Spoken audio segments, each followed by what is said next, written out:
Hi, my name is Lauren Gray. Welcome to Ask Lauren. Today's question is from Natasha, and she writes, Dear Lauren, I love your blogs. They've helped me so much. My question is, my boyfriend moved in with me about 2 months ago. Both of us have been living on our own for more than 10 years. And for me, I get upset when I see his bad living together habits creeping into my space. How do I keep it at a minimum without making living with me miserable for him? Thank you, Lauren, for your advice. Hi, Natasha. Great question. I remember when I moved in with my partner, it was a really big adjustment.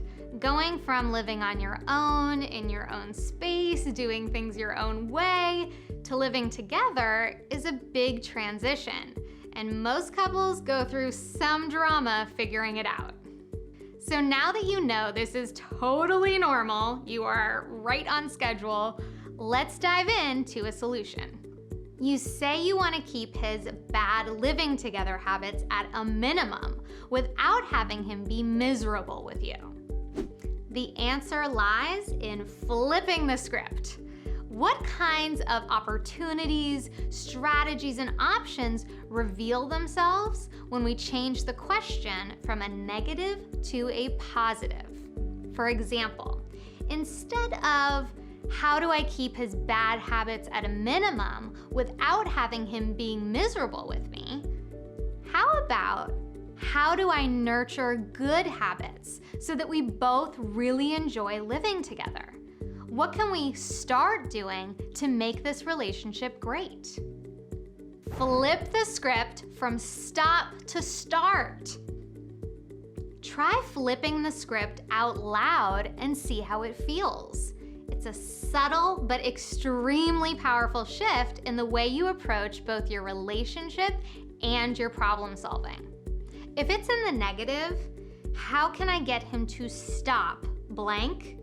Then the only solutions that reveal themselves have to do with limiting his freedom in some way, controlling him, criticizing him, or making him wrong. Gross! This doesn't feel good to either of you. You're not a taskmaster. You're a creative and nurturing being. Go with your talents. You know in your heart that the taskmaster approach will never be effective. It doesn't feel loving. It feels icky, which is why you feel helpless in the face of his bad habits. Feeling helpless is the breeding ground for neediness and resentment. This is the dark side of the force, and no one's happy. Not you, not him, nobody. But when you flip the script from stop to start, you're tapping into your feminine magic, the part of you that is infinitely creative and naturally nurturing. Let me show you how your feminine magic that you have today can be your biggest ally. Let's look at creativity first. You feel irritated, resentful, and annoyed when he does X. What would the solution look like? What would make you feel happy, appreciative, and loving? Imagine what that would look like. That's your creativity at work. It's going beyond stop and I don't like this, and imagining what you'd like it to be instead. This thing that would make you feel happy, appreciative, and loving, that fetus idea grows up into a request. A fully mature request is going to be the bridge between imagining the start and actually getting him to do it, which leads us to nurturing. This fetus idea needs nurturing before it can evolve into a fully mature and effective request. Let me explain. Requests have the potential to sound harsh, demanding, and needy, so it's time to engage your natural nurturing instincts. How can you form this request so that he feels nurtured, loved, and cared for?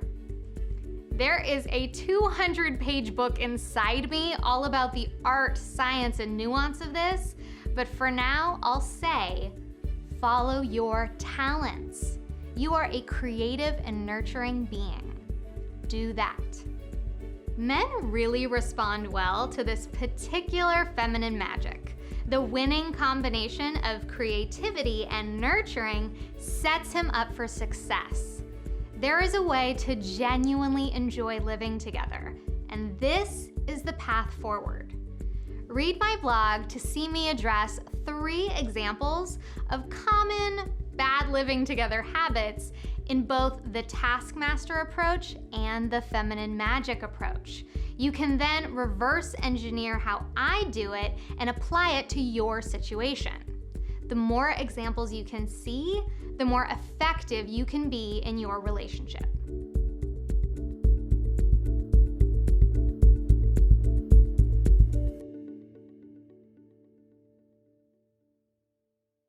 And I'll see you next time on Ask Lauren. Is this a weird half smile?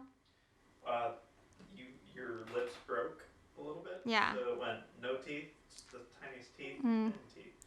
And then Ask Lauren, the way you said Ask Lauren was stranger. Than this? Not than that. It's pretty strange. I think you should, yep. Okay, my nose is running. I have to stop. Open the canal. I know. I don't know why that really opened the channels of snot, but it did.